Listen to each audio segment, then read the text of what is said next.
Good afternoon. Happy Friday, folks. Thank you for tuning in. We're breaking down the Week 4 NFL slate. I'm Sean, joined by Blaine as always. How are you doing today, Blaine? You watching the Ryder Cup at all?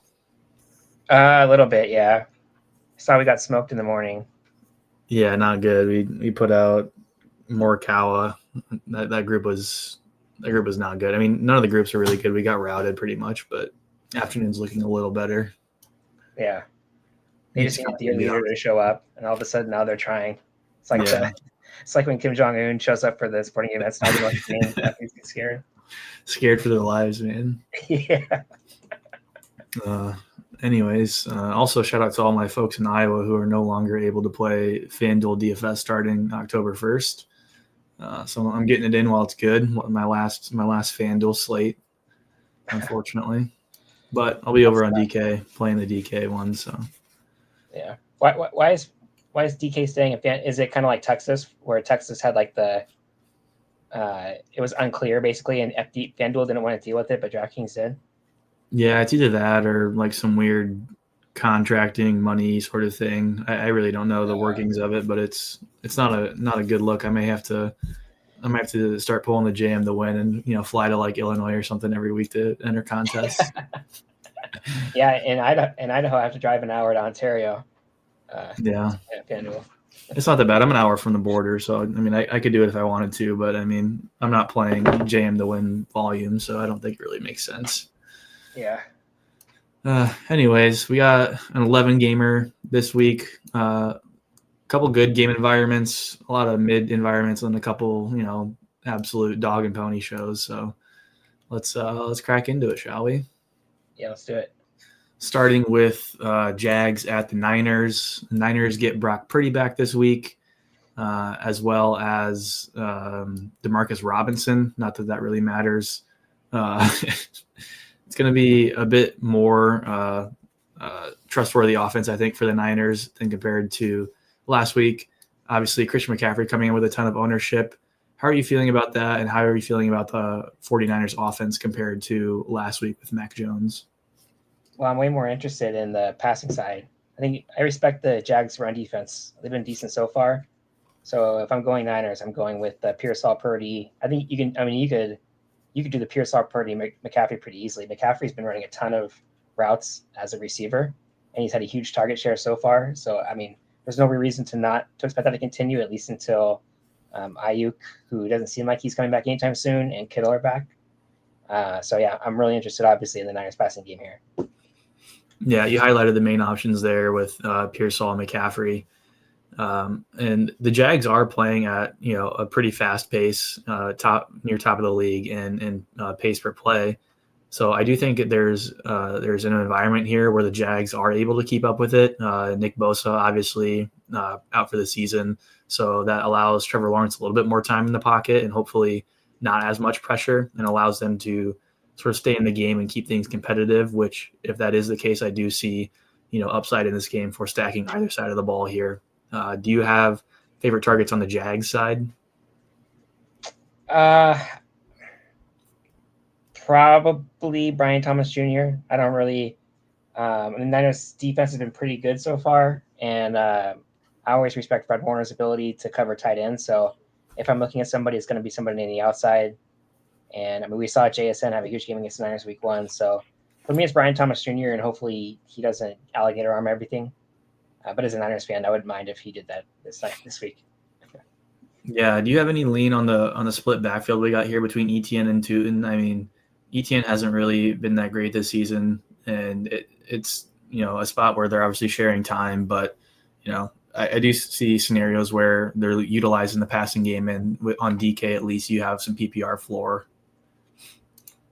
Yeah, I mean the Niners' run defense was really weak last year. They've been much better so far this year. They really beefed up the defensive line, especially in the draft. It looks like they hit on Micah Williams in the first round. He's been really good as a run defender. So if I'm attacking the Jags, it's going to be with the passing game. Yeah, I like that.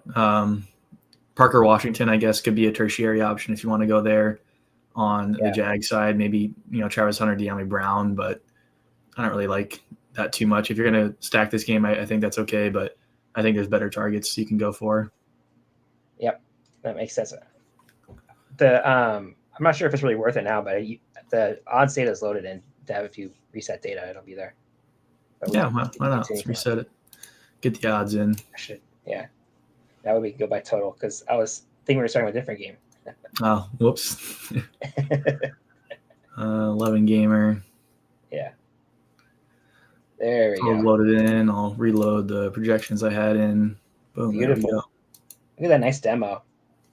Just like that. That's how easy it is to load projections. Yep. Although I still think, I don't know, are we going by total now? I don't think so, because up next is Commanders at Falcons. No, but it helps to see the total on the screen for me. It does. So, I mean, obviously major injuries in this game. Jaden Daniels and Terry McLaurin not playing. Marcus Mariota will start under center, which to me just kind of means that this game is going to be pretty terrible. The Falcons obviously have been nothing short of just dreadful this season, coaching-wise, usage-wise. And I think the Commanders are going to be a lot slower paced and more conservative in their game plan without Jaden Daniels. What do you see from this game? I have a little bit of interest in Falcons onslaughts. Mariota's been efficient as a starter the last couple of years, but I can see scenarios where this kind of gets away from Washington without McLaurin and Jaden Daniels. It's not really like a controversial take, I don't think. And I just don't think people are going to want to play Falcons onslaughts because it's a close spread, low total, and Penix hasn't been that great so far this year. But to me, like, there's definitely room, I think, for Falcons to win here big and make those Falcons onslaughts viable. Yeah, I see that. As somebody who drafted Bijan in a few leagues, I've been frustrated with the Algier goal line usage, but I mean, we've known that since last season. That's been a thing.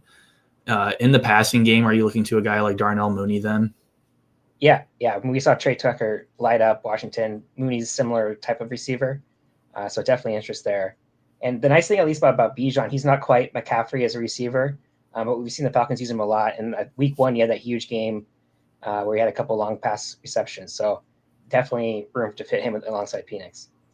Yeah, I like Darnell Mooney as that sort of downfield deep threat. My only issue there is I haven't seen the Falcons' ability to throw the ball deep this season. They've got a really low deep ball rate, and like you said, Penix hasn't looked great, and there's worries as to OC decisions and play calling decisions for their players. So I do think that there's upside there. Obviously, given the uncertainty and the recent performance of the Falcons are going to have people off them, so you're definitely going to get an ownership discount there. Yeah, I mean, one thing I'd say about Penix is just that his strength in college was his ability to throw the ball deep to Odunze and McMillan and Jalen Polk, RIP. But I find it hard to believe that he's just suddenly lost the ability to throw a deep pass. I mean, I know it hasn't been good, but it's only been 6 games for him so far in his career as a starter. Yeah. So I can't believe he's lost that skill just because of one injury or whatever. Well, yeah, you're definitely getting a healthy ownership discount there. Penix at 2.5, Mariota over 5. Same salaries on both sides. And then looking at the receivers, you got Jerick London at 17.5%, while Darnell Mooney's down in single digits at 2.5%. So saving salary and getting some ownership discount there. Kyle Pitts on the board for you at all as a part of the stack? Yep, for sure. And to be clear, the whole Falcons onslaught thing is a really large field, flea flickers type of lineup, not power sweep, for the record. I'm not advocating for all in. Last week, I was pretty heavy on Drake May, but I liked him in every format. And in this case, I'm just talking more about large field MME stuff. I like that. I'm sticking to 3 max this week, so I don't think this game's going to crack, a roster for me. But I do see where you're coming from as far as potential for upside here. What do you think about Debo with the usage should be crazy. Ownership's relatively low just because of the salary, I think. Yeah, I mean, no McLaurin, no Noah Brown, I believe. So, I mean, basically for receiving options, it's going to be Deebo Samuel and Zach Ertz only. And like you said, Mariota, he's not new to the league. He's capable of throwing the ball. I don't know how different the Commanders' offense is going to look with Mariota under center, if they're going to be scheming things differently or just taking a more conservative run approach against the Falcons with their 3-headed backfield. But if you did want to go to the receiving options, I mean, I think it has to be Deebo Samuel or Zach Ertz. Yeah, agreed. I mean, I guess maybe in super large field stuff, a punt on one of these cheap Commanders receivers that are going to be on the field a lot, but I didn't even know who you really go to. Chris Moore? It's just like, I don't know. You really don't even need to this week, but I mean, you could do it and just hope he Trey Tuckers it, right? Yeah, I think even with like a deep ball touchdown, for like maybe 8 fantasy points to 10 with another target, maybe I don't think that will be necessary this week. I think you can stack this game and play the good plays, and that's going to be fine. Like I don't think a 10 points out of a min price receiver is going to do it for you. Right. Yeah. Agreed there. I mean, it's a long shot. Yeah. Head on to the next game, Colts at Rams. Obviously Colts have looked fantastic so far this year. Number one in the NFL in yards per play so far. Super concentrated offense, at least on the run side. And then on the other side of the ball, you got the Rams, who basically have 3 players you can roster on a roster and feel good about. I like this game a lot in terms of potential high scoring, GPP potential. I really like the Daniel Jones and pairing him with like a Pittman and a Warren, coming back with one of the 3 options on the Rams side of the ball. What do you like from this game? Puka. I mean, absolute smash play. It's like no matter what I do in the Sims, I just get a ton of him. I mean, his usage is crazy for a receiver, and it just doesn't feel like there's a floor there other than injury. So yeah, I mean, Puka obviously. I'm a little less bullish on the Colts on the road here. Again, I think the Rams defense were pretty good so far. I think the Rams in general are pretty good. So, and they really, I mean, they were dominating Philly. That was a total McVay loss, I think, last week. So I'm not really that excited about the Colts side of the ball, but the Rams, especially Puka, for sure, I'm interested in. Yeah, I like that show. I think, the Rams have a really good matchup here on the ground. I think Kyren Williams has a really, really high upside here in this game, and he's relatively cheap compared to other people around him in the running back tier. So I kind of like the idea that if I'm playing this game, I'm playing it to be close and high upside, which kind of necessitates the need for Daniel Jones to pass the ball. And I like going there. So, I mean, Alec Pierce is out, so a little bit more role for a guy like Adonai Mitchell at 3,100. You could see some potential there as part of a stack. Obviously, like Puka Nacua week in and week out, I'm never going to say no to playing him or including him as part of a stack, but I kind of like the Rams run game here against the Colts, who rank near the bottom of the league in DVOA there. Yeah, I don't mind that. I just kind of hate playing the Rams outside of Puka. They're so frustrating sometimes. I don't mind Downs on the Colts. I guess is like the one guy that I would look at as a bring back. He hasn't really had that much usage so far, but he only gets on the field in 3 receiver sets anyway. And so if you expect the Colts to be trailing, so pairing him with Kyren, I think makes a lot of sense to me. Yeah. Obviously, you got to talk about Tyler Warren leading the team in targets through these 3 weeks. Yeah. If I'm going for a stack here, which I believe I will be, I'm probably going to be including him. It'd be Daniel Jones, Tyler Warren, and then probably one of the receivers, maybe Pittman, Downs, or Mitchell. And then, like I said, I like coming back here with Kyren Williams on the other side, or Puka if I can fit it. We'll talk more about roster construction later, but either of those I think are really good options. Yep. Like you said, I do think there's some worry here, like some regression to the mean for Daniel Jones and the Colts. I don't know when it's coming. If it's coming, it's probably likely coming, and it may be this week. It may not be, but like you said, on the road against a Rams defense, there is risk here for some regression for Daniel Jones. Yeah, definitely agreed there. Anything else from this game for you? No, not really. Excited for the skill position players and not so much the quarterbacks. Yeah, right on. Next game, Saints at Bills. Not going to be a whole lot to talk about here other than the Bills just having a beat down on the Saints. At least that's how I see it. That's how Vegas sees it. Pretty lopsided stuff going on here, which sets up really nicely for James Cook, who doesn't get a ton of opportunities per game, but his efficiency on the ground has been elite. He's over 5 yards per carry, leads the league in touchdowns on the ground with 4. And this is another really good matchup for him. Do you sort of see the same scenario here for this game? I do, but I just am not going to play $7,100 James Cook with his usage at 17% ownership. I'd rather just play the Josh Allen side and hope Josh Allen has 4 rushing touchdowns or whatever. And also, there's always some risk too with James Cook. in a blowout that he gets not benched, but they bring in Ray Davis for some rushing work. So for me, I'm probably going to be way under on Jimmy Cooks. Yeah, I think there's a GPP play there as far as leverage goes. Obviously, everybody's expecting this game to be blown out, making Josh Allen and the receiving options not really that enticing. If you do go that route, it's going to be hard to pick your favorite receivers. Obviously, there's probably like 5 guys you could throw into a roster with Josh Allen, and any one of them could be, it could be their week. On the other side of the ball, I mean, you do have some concentration in the offense. Kamara is no longer really getting that receiving work from Spencer Rattler. So looking at guys like Olave, who's got really good underlying metrics and numbers, he just hasn't been able to convert on them, whether it's him or the quarterback play. And then, Juwan Johnson as well, getting a ton of targets, routes run, and all that in the offense. So I think there's, good opportunity there on the Saints side of the ball if you expect this game to be a bit closer than the 15.5 spread. Yeah, I mean, Olave is another guy who is really hard in the Sims to get away from. Just that price and the usage is too good. And the ownership, they're still like in a game where they weren't 16-point underdogs, he would have 30% ownership at this price with his usage. I think maybe not 30, but he'd be way up there. And so you're getting a huge discount just because of their implied team total.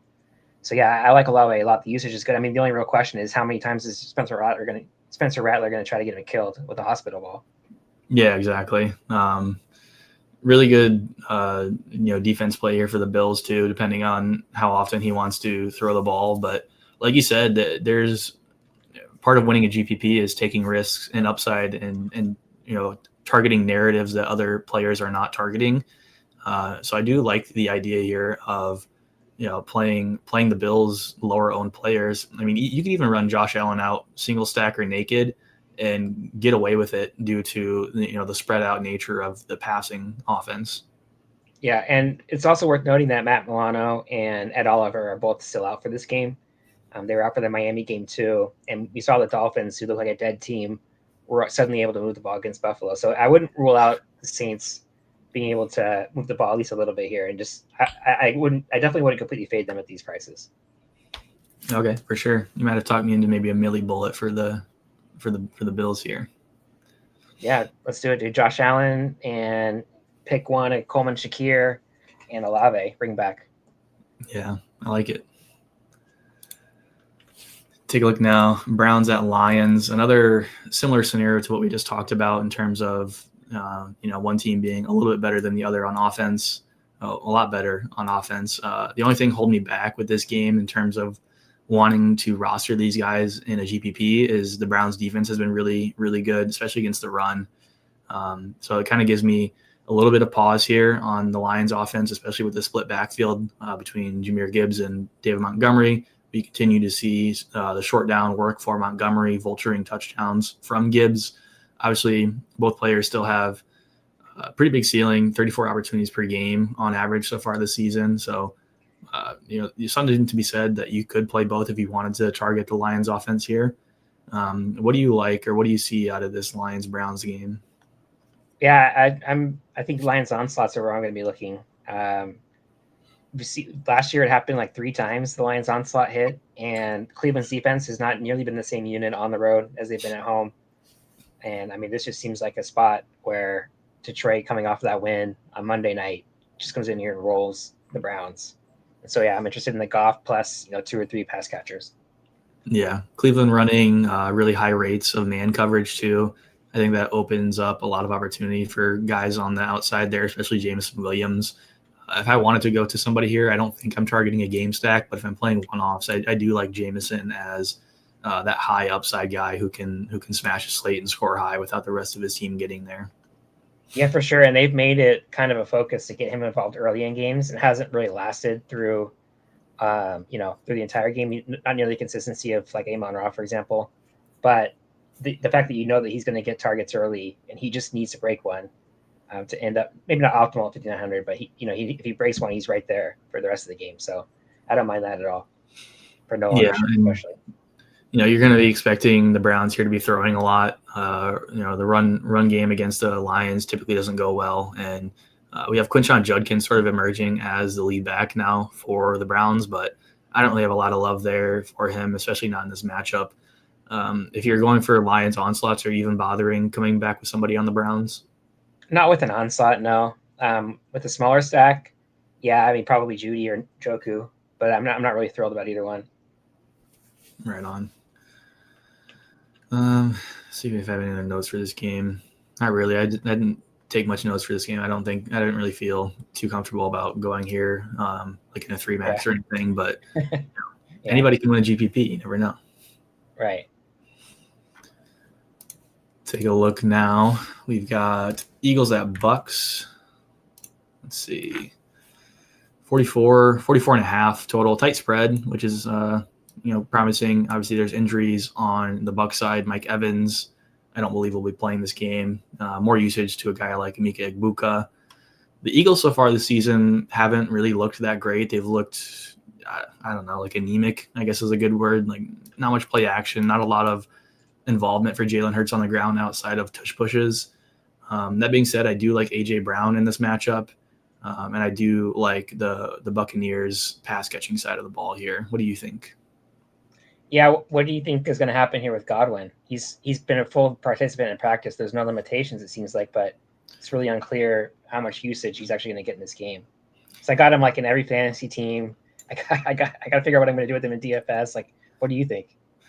I don't know because I mean, in seasons past, obviously when Evans and Godwin were the wide receiver 1 and 2, you'd see these huge games for Godwin when Evans was out. But I don't know if he's still that same receiver. Obviously there's age concerns and offensive concerns with the new guy in. So I think he's okay. I don't really love playing him in the first week back. I kind of want to see what the usage looks like for these guys before I sort of dive all in on him. I don't know. That's kind of what everybody else is thinking, right? Like he's unknown completely, at least right now. I mean, according to these projections. So I'm at least somewhat intrigued in a Baker Godwin because especially when Evans, I know like Buka has been really good, but especially when Evans has been out historically, like Godwin is just a target monster. And if he's a full go in this game, it's pretty hard not to at least be a little bit intrigued to me. Again, more of a way large field thing. And the other thing to talk about too with Tampa is their offensive line is still really beat up. So the Jets get a lot of pressure on them last week. They almost beat Tampa. So, and this Eagles defense, the secondary has been a question, but they've been pretty solid so far.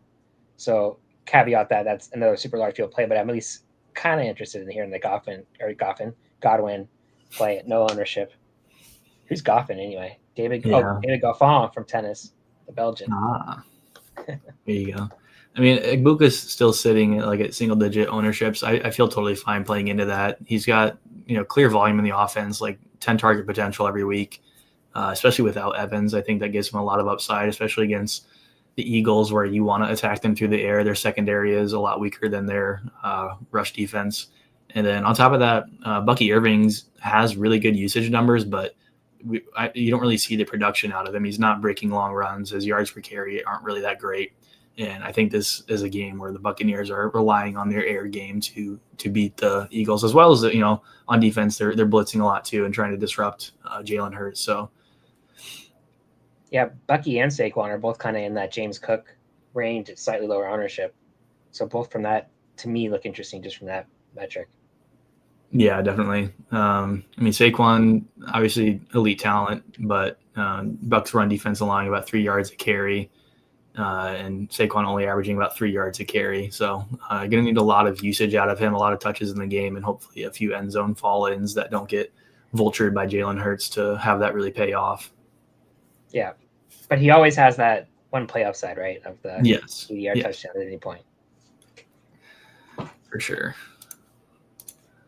Let's head on over to the Ravens at the Chiefs. I think for me and the rest of the field, this is going to be a really attractive game to stack. Obviously, high total, tight spread. Two teams that have quarterbacks who have rushing upside. Obviously, with Lamar, we know that. Mahomes has also been averaging 6 or 7 rushes a game. 50 to 60 yards you'd expect out of him on the ground. And, the receiving core for both sides here are going to be really good. I like attacking the Chiefs side of the ball here, especially through Tyquan Thornton and Xavier Worthy. Obviously, Kelsey's dust. I'll never roster him, but this game sets up really well, I believe, for a huge game stack where you're playing QB plus 2 or 3, and then also bringing back 2 or 3 on the other side. What do you think? What do you like from this game? Yeah, I mean, I just sit in bed like the Wolverine meme and look at a picture of that Chiefs Rams game on Monday Night Football that was like 70-60 or whatever. Yeah. I mean, what happened to that offense with Mahomes? I want to stack the Chiefs here and stack the receivers with Mahomes, but especially now that Worthy's back. But man, it's been rough watching them. Even against the Giants, they can't score. So, I mean, I definitely can see getting there, especially in the power sweep even. But it is tough for me it is a tough stack for me to build. The one nice thing about Mahomes, I'll say, is that he will. I mean, there's a lot of nice things you can say about Mahomes, but the one nice thing about him in DFS is he's running the ball a lot this year. Yeah, so that gives him the floor, and it also means that you don't need to do like the double stack you might have to do with Goff. You can just do the single stack, and you might just get there on your own. I think the matchup or the game script I'm envisioning too sets up well for that. Obviously, I don't really like the Chiefs' backfield. I don't think anybody really does. And then on the other side of the ball, you've got Derrick Henry, who has been dealing with fumbling issues. But that being said, the Chiefs are weak against the run on the ground, and I think Derrick Henry at some point is gonna wake up and start posting King Henry numbers, and I want to be there when that happens. So I like stacking the Mahomes passing attack here through Worthy, through Hollywood, through Tyquan Thornton, and then coming back on the other side of the ball with Derrick Henry as a game stack. Yeah, I was going to ask what you think about the big dog because he looks like a really great pivot off of the last 2 running backs we just talked about and James Cook. I mean, Cook. Give me all of Derrick Henry. I love him so much this week, especially given the ownership numbers. Even in an ownership vacuum, I would pick Derrick Henry over the low $7,000 running backs we've talked about so far. Yeah, and remember, like through 3.5 quarters against Buffalo, this Ravens offense looked like they were going to average 50 a game. Henry was going to run for 2,500 yards and 25 touchdowns. Yep. And then he had the fumble, and then he had the fumble last week too. And now it's kind of everybody's kind of off this team, or at least off Henry. I mean, he still has that upside to break any run. So for me, he looks like a great play as a way of getting away from the higher owned players at the same price and same position. Yeah, I mean, typically we see the Chiefs not really needing to press the issue. A lot of their games end in sort of that 40-point range, but like you said, the Ravens have the ability to hang 40 on anybody to force Chiefs here to keep up with them. And it's not like the Chiefs are sluggish either. Their PROE numbers are some of the highest in the league. And then going up against the Ravens, whose DVOA numbers are really good, I don't think Pacheco or Kareem Hunt are going to have a ton of success here on the ground. I think this really sets up well for a scenario for the Ravens to get ahead on the ground through the big dog and then have to throw the ball. So I really like this game. And the Ravens secondary is beat up right now too, which is another reason to think that Mahomes. Yeah, I definitely agree. And the one other huge nice thing about this is because the salaries on most of these players, the ownership just isn't there compared to some of these other games. So it's definitely a really enticing game stack. Yeah, I think we'll look at some sims later, but regardless of that, I'm definitely going to be rostering some variant of this game stack in one of my 3 maxes this week. I love it, and you should love it too. Take a look now at the polar opposite of the spectrum here. We've got Titans at Texans. Really, really bad game total. Really bad spread. I mean, this is a really dreadful game as far as DFS goes. Are you even looking at one-offs from this game? No. Maybe Texans defense. And so was everybody else, but aside from that, no. Yeah, I mean, we got 2-0-3 teams here. Cam Ward has not looked really good at all. Neither has CJ Stroud. I mean, this inability to get the ball to receivers. The offenses looks discoordinated. Running games have not been great on either side here. And then obviously, I think there is some upside for like Nick Chubb maybe on the ground, given the Tennessee Titans run defense. But even then, I'm not like itching to play a Nick Chubb. Yeah, and they've been getting Woody Marks the ball a little bit too, so his usage isn't that secure. I mean, you can always play Nico Collins just because of the upside. And you can make the same argument for Ridley and Pollard, just because we've seen them have huge games even in low total or when they're big underdogs. So you can make that argument, but I mean, in large field for sure, I could see some lineups getting there, but in smaller field stuff, I don't think I'd play them. Yeah, I'm with you there. Anybody from this game, aside from the defense. Yeah, I think I'd probably prefer Nico Collins over a guy like Ridley. I mean, obviously their prices are drastically different. They fit in different spots in your roster, but like in a vacuum, I have a little bit more trust in CJ Stroud to get the ball to Nico Collins than I do Cam Ward to get it to Ridley. Yeah, agreed.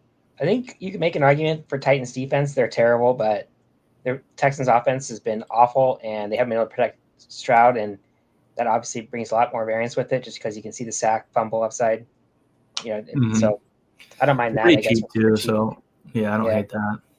You can save some salary and get to the spend up options in that Chiefs Ravens game. Yep. Take a look now at Chargers at Giants. This is a game that I do have some interest in. The total and the spread aren't like anything crazy that jump off the screen to me, but Giants obviously going to start Jackson Dart as a rookie. In the preseason, he was pretty aggressive with his throws, and he was fairly productive. Obviously, you can't garner too much from preseason games, but I do like that for the Giants. Obviously, Malik Neighbors, I think you could look to as a stacking target for him. And then on the other side of the ball, the Chargers have had just an elite passing game going through Ladd McConkey, Quentin Johnson. So I really like that. They're passing a ton. And I think this game does have sneaky shootout potential where both teams are forced to sort of play paced up and play fast. Yeah, I mean, there's just a lot of room in the tails of this game where I could see Jackson Dart be terrible and this be like a 30-3 blowout. And I could also see Jackson Dart be pretty good. He can move, so that always gives the quarterback a little more upside. And maybe he throws the ball out to Neighbors and we see like a 35-30 type of game. So this game, more than like the last game, for example, I think there's a lot more room for variance in either direction. We'll say. Yeah, it's like I said, I have interest in this game only due to the variance of a guy like Jackson Dart. Like you said, I think there's scenarios where the Chargers just like totally rout the Giants here on defense and don't allow anything. That being said, they have a pretty low blitz rate, and zone coverage sort of allows some scenarios there where Jackson Dart has just enough time to get the ball out, and if he does, he's really cheap, and it'll make this game play faster and play to a higher total. So I do have some love there. And Neighbors is so good that he can bring any quarterback along with him. And we saw him bring Russell Wilson along with him 2 weeks ago. So, Neighbors alone has that upside to just, no matter how bad or good Jackson Dart looks, he can bring him to a tournament winning score. Yeah. And then in the running game too, we've got Cam Scatterbo taking over sort of the lead back roles there. And then on the other side, Najee Harris's injury is leading to Omari and Hampton obviously taking more snaps and taking over the role there. Do you like the run game on either side here? Yeah, I mean, I know people are excited about Scatterbo, and he has the passing floor, I suppose. But I mean, 5,500 for like kind of a really unknown situation, and that ownership, I'm not really that interested. I'm much more interested in Hampton as a favorite against a pretty bad, or not really bad, I wouldn't say. That's kind of unfair to the Giants. A below average defense. I'm more interested in the Hampton side. I just think in general he has a higher upside. And you're not getting that ownership discount with Scatterbo. People just want to play it because he looks like Mike Allstott, but I don't know. Yeah. Game script would sort of lead you to believe, too, that the Giants are going to be playing from behind and they're going to have to press the issue a lot more, too. So there's more upside in general, I think, both in the terms of the matchup for the run game and the pass game. There's more opportunity for receivers like Malik Neighbors and Wandale to get their share. Yeah, I'm with you there. Take a look at Bears at Raiders too. This is going to be another popular game this week. Obviously, these are two really exploitable teams through the air. Both teams have terrible run games. This is definitely going to feature one of my 3 max lineups here. I haven't decided which side of the ball I want to go to. Both sides are honestly really, really appealing to me. Raiders obviously really concentrated through the air, which makes stacking easily. But then also on the Bears side, Caleb Williams, pretty concentrated as well. And, obviously more upside there. I trust Caleb Williams a little bit more than I do Geno Smith. What do you see from this game and what do you like? Yeah, I mean, it's really hard not to like both passing offenses. Swift appears to be washed. I mean, G&T, I haven't given up on yet, but he's had like the least room to run this season. Like he's had like the most yards after contact and had like the least yards before contact. So from that perspective, yeah, I wish there's a better offensive line for him because he's still pretty good. I definitely would not consider him a bust at all, like some people were already calling. Um, I don't know. I guess I'd be more interested in the Caleb Williams Odunze side, just because the ownership isn't there like it is on Jacoby Myers, and then maybe hope that Gene T has a decent game here would be my preference. But this is one where like I think both sides have similar upsides. So kind of whatever I just end up getting to with the Sims or whatever else, flip a coin even. To me, like both look good. Yeah, a few injuries to talk about. Michael Mayer on the Raiders side. I don't think he's playing. He's going through concussion protocol, or he's projected, I guess. So he might be playing, but still, I think Brock Bowers here is obviously in a absolute smash spot. They got torched last week for 13 receptions from a tight end, so you can see a repeat there with the weaknesses in the defense. And besides that, you've got just incredible concentration between Trey Tucker and Jacoby Myers behind him. So really only 3 clear targets through the air for Geno Smith, and you can get them all on a roster pretty easily. Yeah. The only thing that concerns me about Bowers is his knee thing. I'm still not 100% sure how healthy he is. But yeah, I mean, he looks like a great player. Yeah. Bears side, Komet is going to be taking over roles there. Colson Loveland looked okay, but obviously out this week. How are you feeling about Luther Burden's performance? Last week, obviously, he caught that bomb for a touchdown, but he's not running a ton of routes or snaps in general. Do you want to try to go back to that as a deep threat against a susceptible secondary at basically no ownership, or are you focusing more on the core guys? Yeah, I mean, they seem to prefer Zacchaeus for like the shorter routes and then Burden for the high value targets deep down the field. So from that perspective, at no ownership, I don't mind it. But I mean, you're paying 4,700 for him. I mean, he's less than 1,900 less than DJ Moore, who is on the field every play. And DJ Moore hasn't been very good, but I mean, this the opportunity alone for him should be way higher. So I'm not in love with it. I'd rather just go to Odunze, who's looked awesome so far. He's like every bit the high draft pick he was. Yeah, I agree with you there. I mean, DraftKings obviously priced him up based on box score and less so on the opportunity and role he has in the offense. So obviously that means this week he's going to go out and hang another like 110-yard, 2-touchdown performance at no ownership because nobody wants to pay 4,700 for him. Yeah. So just get ready for that. Everybody's going to be playing this game. Nobody's going to be playing Burden, and then that's typically how it goes. Yep. Bears blitzing at the second lowest rate too kind of leads me more towards allowing Geno more time in the pocket to find his guys. Not like the Raiders are really that much more prescient on defense either, but I don't know. I really like both sides here, and I'm not sure. Like you said, I think I'll probably let the Sims decide for me which side of the ball I'm going here and what the stacking looks like. But I think you're totally fine going with either side here. Yeah, and just who else I can fit that makes sense. Like, can I make a Puka McCaffrey Bear stack, for example, with Odunze? I mean, that could be difficult to do. So yeah, it just comes down to kind of what lineups get built through our tools. Right on. Anything else you want to touch on from here? Mm-mm. Right on.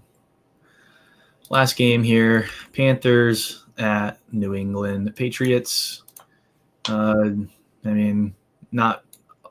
something to like here. I won't say it's like, total boohoo game. Wait, did you watch? How much did you watch of their game last week against Pittsburgh? I don't watch Pittsburgh or New England games really.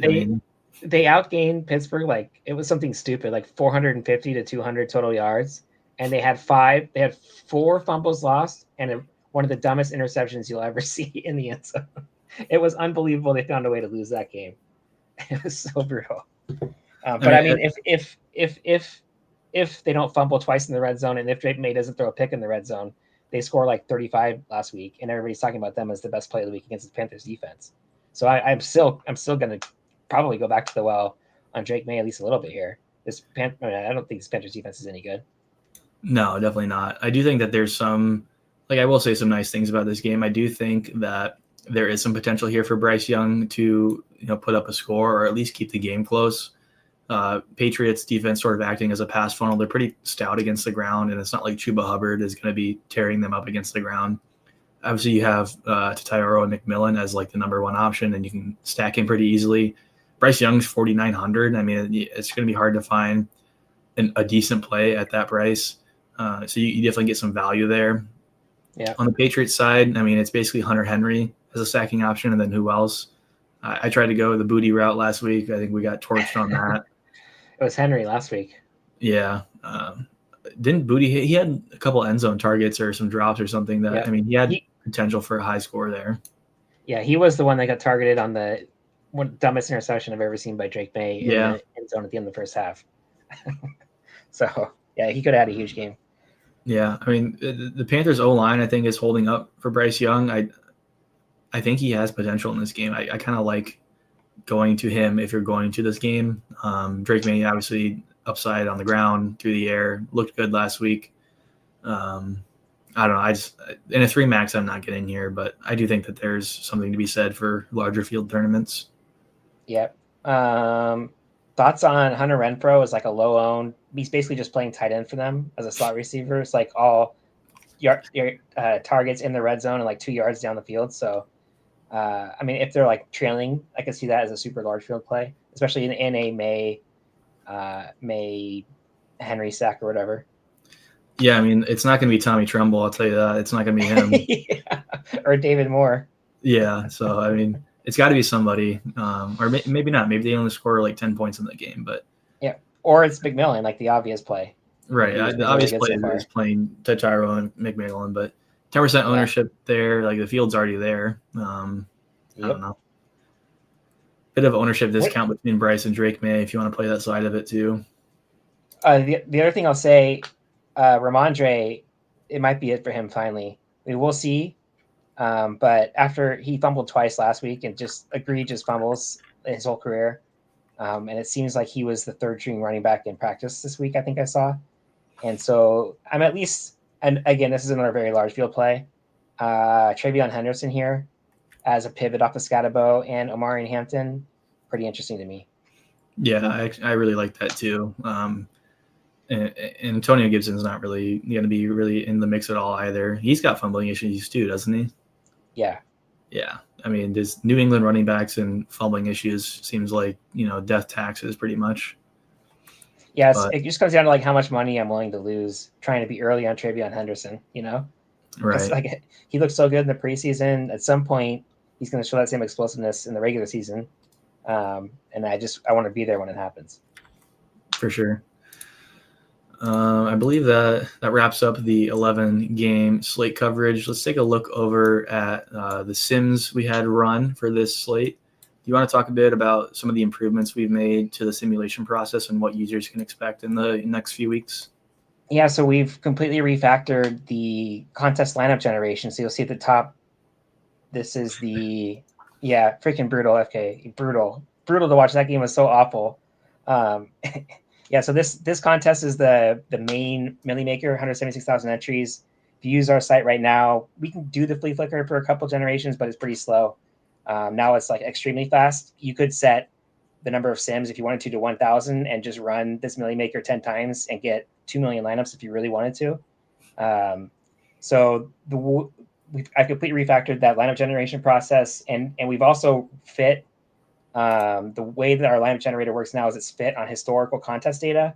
So using historical projection, our projection data, and historical lineup builds. So in general, you should see the configs that we set at the very beginning of our of the job. So like the minimum salary, the percent off optimal, like you should not need those at all anymore. I think we're going to make like a much simpler mode for people to use. Like you could still use them if you really wanted to get specific, but that the salary curve now happens naturally. All the lineups that you should see built are much more natural. You should see a lot more onslaughts, and the stack percentages line up with what we should see historically. So yeah, we see a lot more onslaughts now, like that Rams four stack you're hovering over, or that New Orleans. No, now that I don't know how that New Orleans 4 is looking. That's the winner this week, man. Yeah, right. Yeah, that's the Millie winner. The Spencer Rattler 4-man. Here you go. But I mean, it has James Cook. So here's what happens: James Cook 4 rushing touchdowns, Spencer Rattler 3 passing touchdowns, 1 to each of those receivers, and it gets there. Millie winner. I mean, those are the guys, right? James Cook, Chris Olave, Juwan Johnson, and even like Rashid Shaheed for the deep threat. And it has my Brian Thomas Jr. feel and Puka. So anyway, yeah, the lineup generator is a lot more powerful now than the current state. And I just have a lot more confidence, I think, in the fields that are generated to where we can pretty much turn off all of the stacking and the minimum salary configs and just kind of let it run on its own. And these lineups are pretty much what I would expect to see in this kind of contest. And they're also they're fit per contest size. So the lineups that you see generated in this contest are going to be different than the ones you see generated in the flea flicker, not just because of randomness, but because we had to refit all the distributions to kind of match what we normally see in the flea flicker. And that continues on down to the smallest contest. So the Wildcat also be different. So a lot more powerful. A lot of bugs we kind of worked out also during this process, and the sims themselves. So the actual sorting and ranking of the lineups is should be it's not quite have the same improvement, but the speed impact should be similar. So we're able to sim these big contests now, which is pretty exciting. Yeah, so basically, in short, we used historical data to improve the look of the field lineups in terms of accuracy related to contest size, and it simplifies a lot of stuff for you guys on the user end to just get better lineups out of the field in general. So we're excited about that, and obviously stay tuned in the Discord for updates as to how that goes. I'm curious here. I want to take a look at both Lamar Jackson and Patrick Mahomes stacks here and sort of see what the sim is looking like, because that's my favorite game to stack this weekend. I kind of want to see who the main targets are and what the sim's like in terms of stacking one side or the other. So looking at the top 50 lineups here, or 150 lineups here, we have 64% Mahomes stacks compared to 36 Lamar Jackson stacks. Seeing skinnier stacks on the KC side, which kind of makes sense to me.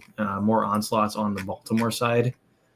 Let's take a look here. Mahomes, let's look at our exposures here in the wide receiver column. A lot of Zay Flowers, Olave hard to get away from in the sims, like you noted. Taking a look down further now. Rashad Bateman, Hollywood Browns popping a bit.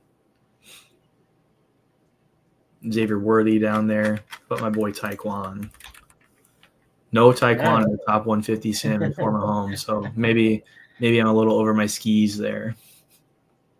Yeah. Oh, another thing, I guess, on this note of these stacks. So how the lineup generator works now is when we have a model fit to where when a quarterback is selected in the lineup generator, all the ownership probabilities of the receivers on his team, on the opposing team, so bringbacks, get adjusted accordingly. So it is kind of surprising me we don't see as many KC kind of popping towards the top here. But it is that the stack should be much more realistic. Like what you would see with these double and triple and bringbacks should be much more in line with what we see with historical percentages. Yeah. Another thing you can do too here in the primary stat column is if you did want to target an onslaught on the KC side, we saw a lot of KC1, which is basically a solo KC stack generating sort of towards the top here in ROI. So if you just unselect that and keep the 2, 3, 4 selected, it's only going to return Kansas City lineups that have 2, 3, or 4 stack sizes. So you'll get a bit better distribution there. Obviously, like for me, I don't want to play Travis Kelce, so I would trash can him and then see what the sims bubble up as well. But in general, obviously the sims in general are giving you a ton of more firepower, I guess you could say, in terms of generating lineups. And then this view here lets you really tailor down those lineups into what you want to see and what you want to play. So filter columns here for all the positions, for example. If you didn't want to play, let's say Amari and Hampton, you could deselect him here, and that would prevent him from being in that column. And that sort of goes for all the columns we have here. When you scroll to the right, if you wanted to target a certain salary range, you can set salary ranges, projection ranges, ceiling ranges. And then over here, we kind of got some more nerdy sim-related stats, but you can sort of see how often a lineup cashes, the top 1% probability and win probability. And going further, you can see stuff about how those lineups filter through the fields, how many fields they were kept in, standard deviation on the duplications, all that good stuff. Yeah. And another thing, too, is we don't have to demo it here, but like, for example, in your power sweep, it's pretty simple to, like, now that the fields are much more realistic from what we would expect to see from the power sweep, you could use the optimizer to build your lineups, or you could just import your own hand-built lineups, run them against the field, and get much better idea, I think, of what you can expect that lineup to perform in the actual contest than what we currently have for the smaller field stuff. For sure. Anything else for me this week? No, we got to do the under 10%. Oh, duh. We skipped right over it. All right, let's go position by position here, looking at who's owned, who's not owned, who we like relative to ownership, who we might not like relative to ownership here. Let me just sort them by ownership, and we can take a look at it that way. At the top, we've got the Bears-Raiders game coming with the highest owned quarterbacks, although that being said, they aren't really that high on. They're still single digits. Caleb Williams and Geno Smith. I think we both liked them this week. Going down the board a bit, do you have a preferred play at lower ownership? Yeah, I'll do BCB and Phoenix for no ownership between the two of them. I don't know if Mahomes at 6% is low enough. But the ownership's really spread out this week at quarterback. Yeah, I mean, you got Goff at 1.7% if you want to go for that onslaught route. He's pretty interesting there. Outside of him, I don't know, Jackson Dart, I like. He's cheap, and if he plays well, he's really uncertain in terms of what his performance is going to be like, what the Giants' offense is going to look like with him under center. So it's a potential opportunity where you could buy low on him and get in early on the Jackson Dart train. Yeah, I kind of wonder how that ownership is going to move closer to lock. I wonder if people are going to kind of talk themselves into it. Because the Chargers defense hasn't exactly – I mean, they've been good, but the Chiefs scored – I think the Chiefs scored the most points they've scored all year against them. And or maybe they didn't. I might have stayed under, actually. But then Denver had chances last week to score a bunch of points, and Bo Nix played like crap. So I wonder if people kind of convince themselves that Jackson Dart can be serviceable at that salary. Yeah, it's interesting. It definitely opens up the rest of your roster in terms of salary. If you roster a quarterback that's 4,500, and I think Malik Neighbors is like 7s, so that'll allow you to get to spend up options if you want. Yeah, I also just in general don't really care about quarterback ownership that much, unless it's like even Mariota last week was high owned, but it doesn't matter that much because most quarterbacks you're going to be stacking anyway, and so that by default lowers the combined ownership just through the the correlation. Yeah, I mean at single digit ownerships, nobody here is going to really see. There's no real play to make on ownership, I guess I should say. Yep. Take a look at running backs here. We've got CMC far and away the highest owned running back, followed by Amari Hampton, James Cook, and Jonathan Taylor. How are you feeling about 32% on Christian McCaffrey? Do you think that's fair, or do you think that the field's getting a little ahead of themselves? At that salary, it's pretty tough, but I mean, the floor is so good, the role is so good that even if the Jags' run defense is up to par, I mean, he still gets so many targets through the air right now that I don't mind it that much. I'm not looking really to fade McCaffrey, even at this ownership, right? Like I'll end up with however much. Like he's not gonna be my first click into every lineup, but kind of let the Sims decide how much exactly. I know I'm like run on sentences. Anyway, I'm fine with him with that ownership. His role's too good, and like if he gets hurt, he gets hurt. Yeah. Low ownership play. Do you got a guy lower on the table you like more? Yeah, I'll go with the big dog. I'm with you there, man. It's big dog season. Big dog week. Yeah, give him. I'll take that every day over James Cook for the same salary. Yeah, I mean, DeAndre Swift's coming in at 8% ownership. Maybe it's due to the total or something, but like, I don't know how people feel good about clicking a guy like DeAndre Swift into their lineups. Yeah, that's just an optimizer play or a sim play. Just ends up in some lineups. Shout out Derrick Henry this week. Yep. Tight end, pretty flat ownership here too. We got Bowers, Warren, and Henry up top as the top 3. Any feelings on ownership here for the tight end position? Not really, no. I guess for the lower owned one, I'd go Kincaid as kind of the James Cook red zone fade for Buffalo, but I don't feel great about that. I mean, tight end ownership in general looks pretty efficient to me here. Yeah. I'll take a flyer on Cole Kmet, 3,000 at 2% ownership in a game that people want to play. He's a clear stacking option or bring back option for either side. And with all the ownership going elsewhere in that game, I mean, you get him for cheap and he's going to be really low owned. So I'll take a shout to Cole Kmet there with a secondary shout for Juwan Johnson up top and as part of like a Bills environment stack. Yep, that makes sense. Maybe some Zach Ertz as there's nobody else to throw to aside from Debo. So maybe him, but otherwise. Yeah, I like that too.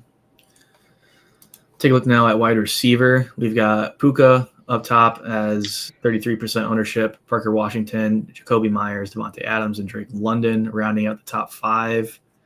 How do you feel about ownership on a on these guys up top. Obviously, Parker Washington's super cheap, and that's driving ownership there. But I mean, I don't really get it. Yeah, I mean, I'd rather just play Brian Thomas as the pivot. I totally get it from a salary savings usage perspective, but I mean, I would much rather be lower on than 27%, right? I'd like to be half that if I'm playing 150 in the flea flicker or whatever. Let's go down the board a bit here. We'll start around the 10s here. Zay Flowers to Tyrell McMillan and down. Any guys you like down here? Yeah, Neighbors, I don't mind. He's on the borderline of the 10%. Brian Thomas Jr. and let's go Ricky Pearsall with the Purdy stack. Nice.